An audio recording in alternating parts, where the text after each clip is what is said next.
Esta cultura já construía pirâmides de até 26 metros de altura e grandes complexos cerimoniais. Parece certo que mais de 20 centros populacionais competiam entre si para produzir a arquitetura mais impressionante. Há provas de que a cultura do Norte tinha religião de culto antropomórfico, praticava a agricultura irrigada e o comércio, notadamente troca de algodão plantado por peixe, com povos das planícies. Por volta de 1800 a.C., este povo deixou a região, possivelmente propagando seus avançados conhecimentos, podendo haver alguma relação com o surgimento da cultura posterior que se estabeleceu no vale do rio Casma. Posteriormente, cerca de 800 a.C., surge em Chavin de Huántar o embrião do Estado teocrático andino.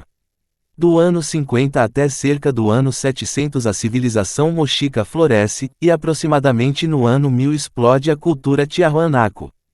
Os Incas, originários das montanhas do Peru, expandiram o seu controle a quase toda a região dos Andes. A civilização Inca alcançou o seu apogeu no século XV, sob Pachacuti. Entre as suas realizações culturais está a arquitetura, a construção de estradas, pontes e engenhosos sistemas de irrigação.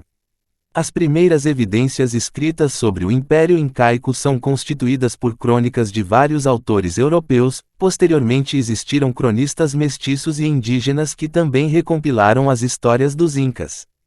Estes autores compilaram a história incaica baseando-se nos relatos recolhidos por todo o Império.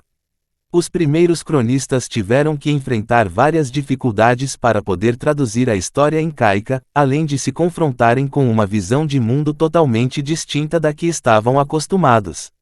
Isso fez com que existissem várias contradições entre os textos coloniais e um exemplo disso é como foram representadas as cronologias sobre os governantes incas, onde muitas crônicas atribuem a mesma façanha, fatos e episódios em diferentes governos.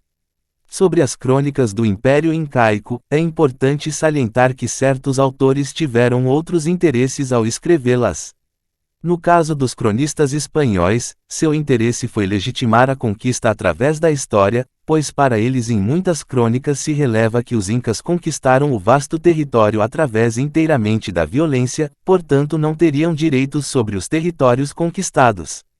Em outro caso, os cronistas ligados à Igreja Católica buscaram legitimar a evangelização descrevendo a religião incaica como obra do demônio, os incas como filhos de Noé e buscando identificar os deuses incaicos com as crenças bíblicas ou com o folclore europeu.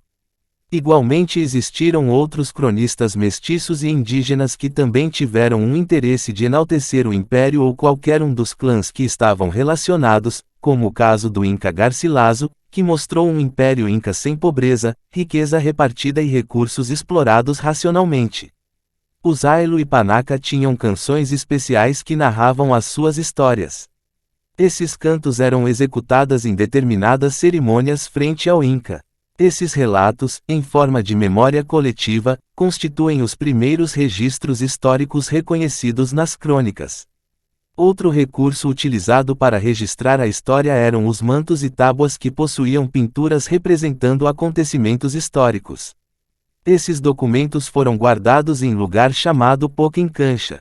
Sabe-se que o vice-rei Francisco de Toledo enviou ao rei Filipe II de Espanha 4 tecidos que ilustravam a vida dos incas, acrescentado com suas próprias palavras que, os índios pintores não tinham lá curiosidade de luz de alhar. Além disso, alguns acontecimentos do passado foram registrados nos quipu, embora não esteja claro como eles utilizavam esse sistema de cordas e nós para registrar sua história. Existem várias crônicas que descrevem que os quipus serviam para evocar as façanhas dos governantes. Em geral, no Império Incaico se recordavam os fatos que pareciam importantes relembrar e não era necessário a precisão. Além disso, os governantes podiam ordenar a exclusão de algum acontecimento que poderiam vir a importuna luz no futuro. Maria Rostiorowski denomina essa característica da história incaica como amnésia política, que era assumida por todos, porém era recuperada pelos Ailo e Panaca afetados, sendo este um fator que contribuiu para as futuras contradições nas crônicas europeias sobre os incas.